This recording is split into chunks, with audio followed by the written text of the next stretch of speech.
En esta segunda parte del teórico de opioides vamos a ver a los fármacos y a las distintas clasificaciones y detalles que tienen cada uno de ellos.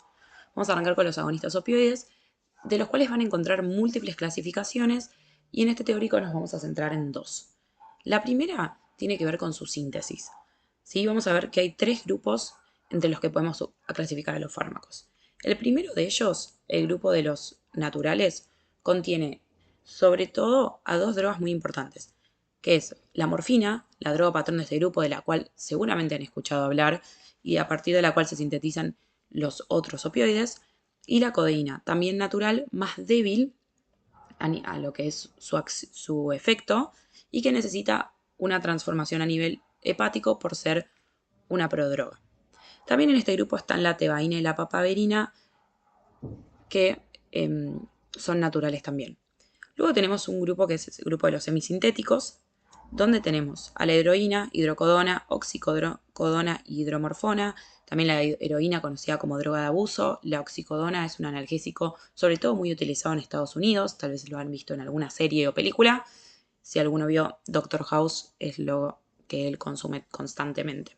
Y luego tenemos el grupo de los sintéticos, que es un grupo donde ya hay mayor proceso en laboratorio y tenemos una gran cantidad de fármacos como la meperidina, difenoxilato, la metadona, el fentanilo, el tramadol y otros que acá los tienen todos en la diapositiva para leerlos tranquilos. ¿Sí? Esta clasificación es útil a nivel químico y a veces para ubicarlos en ciertos grupos, pero no tanto para la clínica o para el uso que se le da a los opioides. Por eso vamos a ir a la siguiente, clasificación a nivel de su potencia analgésica. Como bien se habló en la parte anterior de este teórico, son los opioides uno de los mejores fármacos a lo que es analgesia. Si vieron el teórico de dolor, van a ver que aparecen en el segundo escalón de la escalera de la OMS y dependiendo su potencia vamos a tenerlos en esto o en el tercer escalón. Bien, en cuanto a este rasgo, vamos a tener una división en dos grupos. Por un lado los débiles y por otro lado los fuertes. Sí, esta división es bastante simple, pero quieran o no, es la más útil a la hora de la práctica. Dentro de los débiles, aquellos que van a poder ser dados, como bien dijimos, en más o menos dolores que se consideran de tipo de un 5 a un 7, vamos a tener a la codeína, al tramadol, propoxifeno e hidrocodona. Y dentro de los fuertes, donde ya hablamos de dolores más entre un 9, entre un 8 y un 10, podríamos decir, si bien, como bien habrán visto en el otro teórico, el dolor es subjetivo, es la referencia que uno tiene, vamos a tener a la morfina, que es como el gran ejemplo de este grupo, al fentanilo, metadona, oxicodona y heroína. Como bien ven, la heroína no es una droga que se use, por ejemplo, en la práctica médica, sino que es una droga de abuso, pero digamos, es también considerado un opioide fuerte. Esta clasificación es muy útil, como bien dijimos, a la hora de la práctica, ya que es lo que vamos a necesitar con nuestros pacientes. Bien, vamos a ir hablando ahora de cada una de las drogas, o por lo menos de las más importantes, para que tengan un par más de detalles. La morfina, que es la droga patrón de este grupo, como bien dijimos, es un opioide natural fuerte. Es muy utilizado en la práctica médica y tiene como beneficio tener múltiples vías de administración. Se puede administrar tanto por vía oral como por intravenosa, intratecal, en parches, tópica, subcutánea y nasal, por ejemplo, y múltiples vías, lo cual es muy útil porque le da mucha variabilidad a la hora de ser utilizada. Sí es importante tener en cuenta que la biodisponibilidad de esta droga no es la misma en cada una de sus vías. Por ejemplo, la biodisponibilidad en relación de la vía oral con la vía intravenosa es de 1 a 3. ¿Sí? Es decir, que para hacer un ejemplo muy simple, si yo doy 1 gramo, no, estos números no son reales, pero para que tenga una referencia, 1 gramo por intravenosa, si yo voy a pasar a este paciente a una vía oral, tengo que multiplicarlo por 3, es decir, darle 3 gramos. ¿Sí? Bien.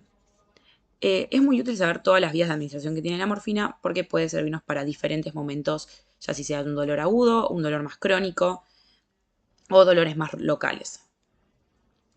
Bien, ¿cómo es la farmacocinética de la morfina? Vamos a ver, como bien dijimos, que tiene múltiples vías de administración, tiene una absorción en tubo digestivo y un alto primer paso hepático. ¿Sí? Esto es importante siempre tenerlo en cuenta cuando utilicemos la vía oral. Después, a nivel de lo que es la distribución, según un 33% a proteínas plasmáticas. En cuanto a su metabolismo, es importante remarcar que la morfina tiene dos metabolitos, ¿sí? Que se dan por su conjugación con glucurónido a nivel hepático. Tenemos la morfina 3-glucurónido y la morfina 6-glucurónido, que la tengo remarcada en negrita en este caso, porque tiene las acciones indistinguibles con la morfina, es decir, es un metabolito activo. En cambio, la morfina 3-glucurónido es el metabolito por el cual se excreta por vía renal a través de la filtración glomerular. ¿Sí? La morfina tiene una vida media de 2 horas y esta aumenta si pensamos en el metabolito de la morfina 6-glucurónico. Bien, dentro de los otros Dentro de los otros opioides naturales, se había mencionado la codeína. En este caso es un opioide natural débil.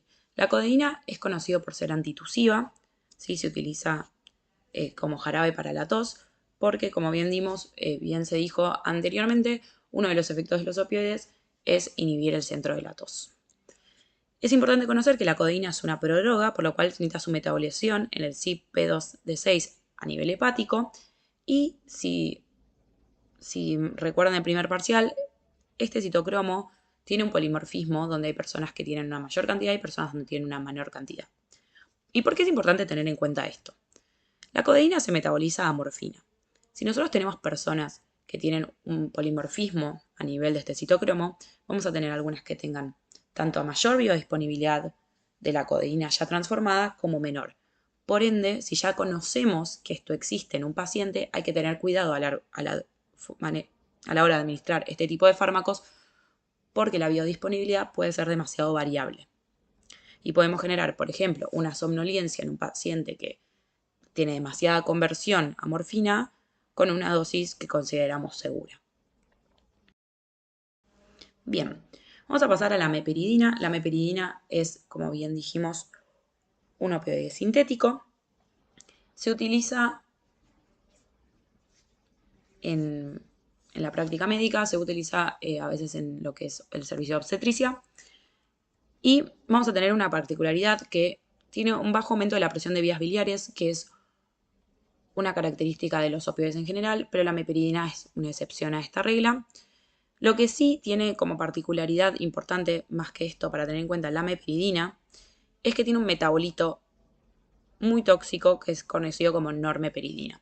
Este metabolito es proconvulsivante y puede generar un cuadro bastante importante en los pacientes, ¿sí? Con un síndrome de excitación, alucinaciones, midriasis, temblores, convulsiones, que hace que la intoxicación en un paciente por meperidina sea distinta a la normal por los opioides. Esto que luego más adelante vamos a charlar un poco de lo que son las intoxicaciones, cambia muchísimo si está haciendo con meperidina. Como bien vieron en las acciones de los opioides, no suelen producir miosis, acá hay midriasis, y las convulsiones es importante tener en cuenta que sean por el metabolito. Bien, la metadona, que es un opioide fuerte sintético, es muy utilizado en lo que es terapia de deshabituación. Tiene una buena actividad analgésica y se usa como rescate en muchas internaciones y tiene una larga vida media, ¿sí? Que puede durar hasta las 40 horas.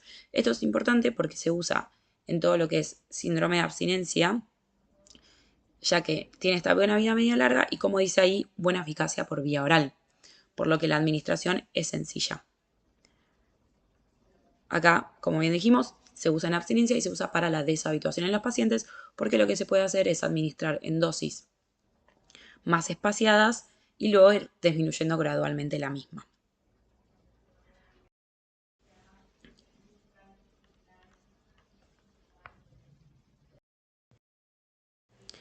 Bien, y acá tenemos dos fármacos que son muy utilizados en lo que es la anestesia, ¿sí? El fentanilo y el remifentanilo.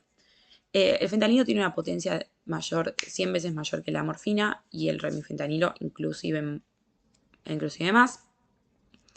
Son agentes, bueno, como bien dijimos, analgésicos muy potentes, tienen un inicio de acción rápido y también una finalización muy rápida. Esto los hace muy útiles en la anestesia.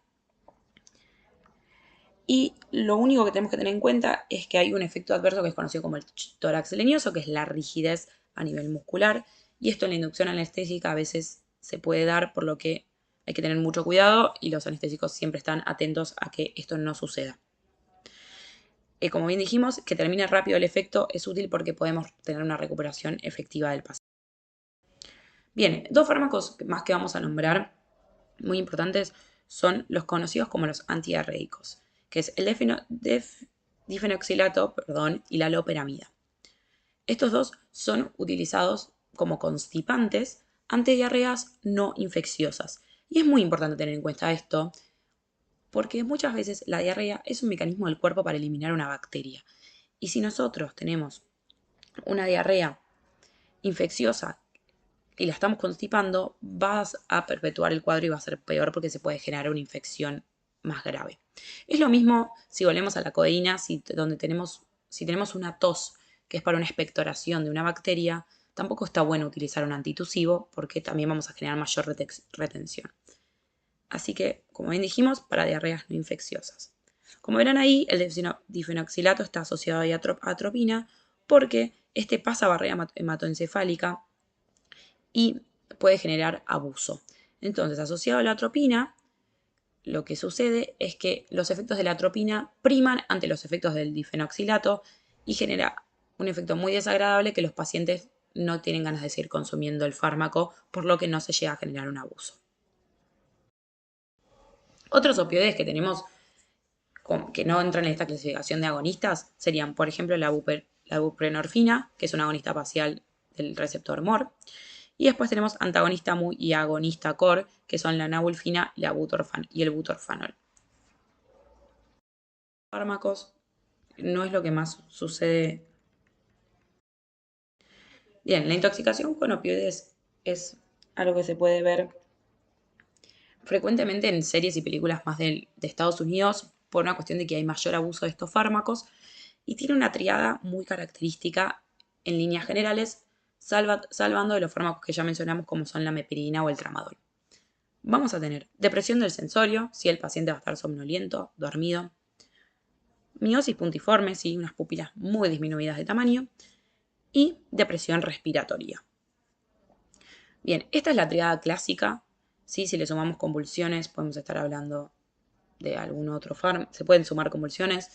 Y como bien dijimos, tal vez en una meperidina vamos a tener midriasis con convulsiones características y en un tramadol un síndrome serotoninérgico que tiene una clínica distinta. ¿Cómo vamos a atender a estos pacientes? ¿Sí? Como bien vemos, hay que darle sostén porque tenemos una depresión respiratoria muy importante y revertir el cuadro farmacológicamente hablando. Pero ¿qué pasa? Vamos a centrarnos un segundo en la depresión respiratoria. ¿Sirve darle a estos pacientes, si acá vamos a oxígeno al 100%, que es lo que tal vez uno pensaría dar ante un paciente que requiere el mismo? Bien, si bien muchos me podrían responder que sí, la respuesta en este caso es que no. ¿Y por qué? Los pacientes que tienen opioides tienen desensibilizado el estímulo a la hipercapnia, ¿sí? Si ustedes recuerdan de otras materias, nosotros respiramos tanto por hipoxia como por hipercapnia, ¿sí? Son dos estímulos que tenemos para la respiración.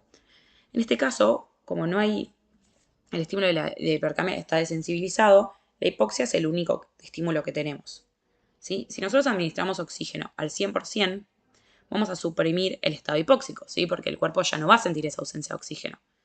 Por ende, no va a haber un estímulo respiratorio natural y va a haber una apnea más posible. Por ende, hay que darle oxígeno a los pacientes, pero no al 100% para que el estímulo respiratorio por el estado hipóxico siga existiendo. Bien, ¿y ahora qué vamos a hacer farmacológicamente? Vamos a administrar naloxona, que si ya se lo vienen imaginando, la naloxona es un antagonista opioide, ¿sí? Uno de los dos antagonistas opioides de los que vamos a hablar. La naloxona es un antagonista opioide que tiene distintas vías de administración, pero en el caso de la intoxicación, lo más común es dar una infusión continua por vía intravenosa y esto se debe a que tiene una baja vida media. ¿Sí? La naloxona tiene una vida media de aproximadamente 1 hora y si nosotros vemos las vidas medias de las cuales algunas fuimos mencionando, suelen ser mayores. Por lo que si nosotros damos simplemente una aplicación del fármaco, es muy probable que cuando se pase la vida media de la naloxona, vuelva el cuadro de intoxicación del paciente porque la vida media es más larga. Vamos a poner un ejemplo fácil. La morfina tiene una vida media, dijimos, de 2 horas que se extiende por su metabolito. Si damos una dosis de morfina y una dosis de naloxona posterior, la naloxona va a eliminarse previo a que lo haga la morfina y la paciente se va a reintoxicar. Por lo que nosotros damos infusión continua hasta que se revierta el cuadro. Es importante aclarar que antagoniza todos los receptores, pero que es un antagonizador de todos los receptores opioides, ¿sí? Y que antagoniza los opioides. Por lo que si tenemos algún fármaco que no es necesariamente, que está generando alguna afección, no por el receptor opioide, como podría ser la normeperidina, que es el metabolito convulsivo que genera convulsiones, ahí vamos a tener que dar un anticonvulsivante para paliar este efecto. Bien, acá podemos ver que tiene una administración intramuscular o intravenosa y también tiene una aplicación por vía nasal. ¿Sí? Esto, te repito, si son de ver series o películas, podrán haber visto que en muchas series americanas se mete por vía nasal la naloxona y los pacientes como que se despiertan o normalmente son adictos. Y esto es porque es una de las vías de administración de la naloxona y como bien dijimos, es una droga, los opioides son una droga de uso muy común en Estados Unidos. Bien, los antagonistas dijimos tenemos a la naloxona, que tiene una vida media corta, que tiene una vía de administración parenteral y nasal, con una potencia menor comparada con el otro antagonista, una duración de acción corta y es mayormente usada en intoxicación. ¿Cuál es el otro fármaco que vamos a tener dentro de los antagonistas? La naltrexona. Esta es una droga con una vía media más prolongada, ¿sí? de un día, con una buena administración por vía oral, ya que esta no tiene un alto primer paso hepático como lo tiene la naloxona, una potencia mucho mayor, con una duración de acción más larga y es muy utilizado en la drogodependencia como fármaco. Bien.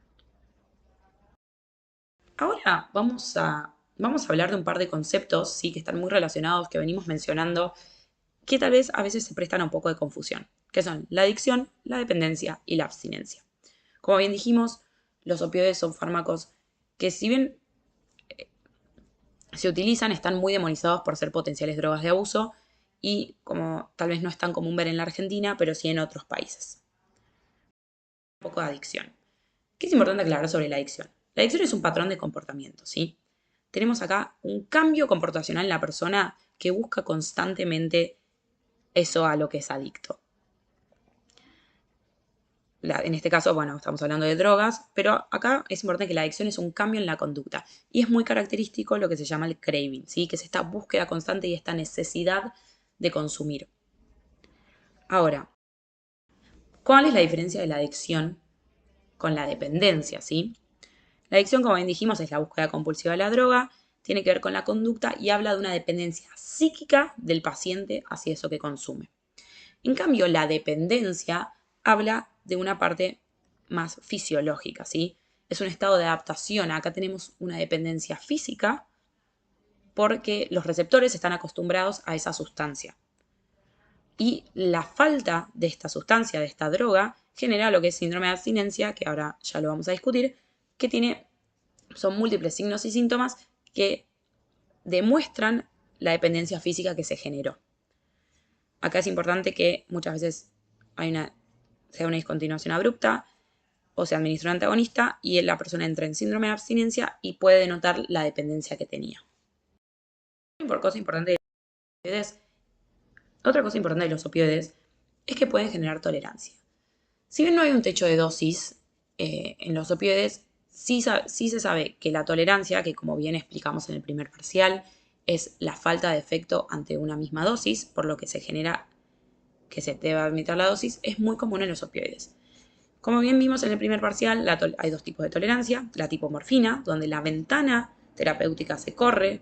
Por esto decimos que no hay techo de dosis en los opioides, sí puede haber techo de efecto, porque al la ventana terapéutica correrse, no tenemos el riesgo que sí tenemos en la tolerancia tipo barbitúrico, donde si bien la concentración mínima efectiva disminuye, aumenta, disculpen, la concentración mínima tóxica se mantiene, por lo que la ventana se estrecha.